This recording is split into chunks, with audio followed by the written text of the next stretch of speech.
दरम्यान नीट प्रकरणी सुप्रीम कोर्टानं एनटीएला फटकारलेलं आहे. 0% निष्काळजीपणा असेल तरी कारवाई व्हावी असं त्यांनी म्हटलं. कोणत्या प्रकारचे डॉक्टर येऊ शकतात कल्पना करा, थेट सवाल विचारलेला आहे. सुप्रीम कोर्टानं केंद्र आणि एनटीएला इशारा दिलेला आहे.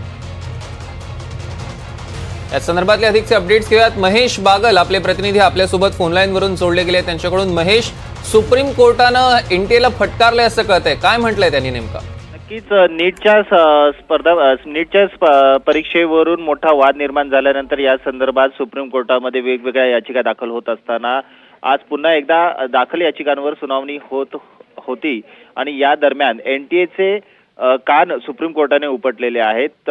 अतिशय तिखट शब्दात त्यांनी एनटीएला झाडलेला आहे. एनटीएवर बोलताना सुप्रीम कोर्टाने म्हटलं आहे की जर अशा प्रकारच्या प्रकरणांमध्ये 0.01% जरी चूक होत असेल तर अशा संबंधित व्यक्तीवर कारवाई तुम्ही का करत नाही.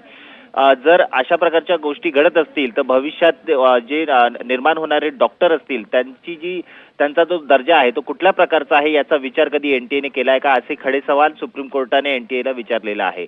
याबरोबरच 8 जुलै रोजी जेव्हा एनटीएला प्रतिज्ञापत्र सुप्रीम कोर्टामध्ये सादर करायचं असेल त्यावेळेस तयारीनिशी या असंही सुप्रीम कोर्टाने एनटीएला सांगितलेलं आहे.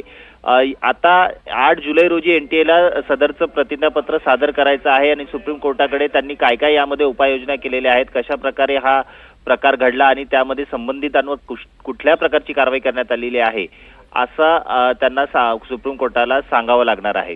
सुप्रीम कोर्टाने एनटीएला सांगितलेलं आहे की जर तुमच्याकडे विद्यार्थ्यांच्या तक्रारी येत असतील तर या तक्रारींकडे दुर्लक्ष करू नका आणि त्याच वेळेस तुम्ही कारवाई करा असे आदेश सुप्रीम कोर्टाने एनटीएला दिलेले आहेत. निश्चितच महेश, या संदर्भातले अधिकचे अपडेट्स आम्ही तुमच्याकडून घेणार आहोत. तुर्तास धन्यवाद.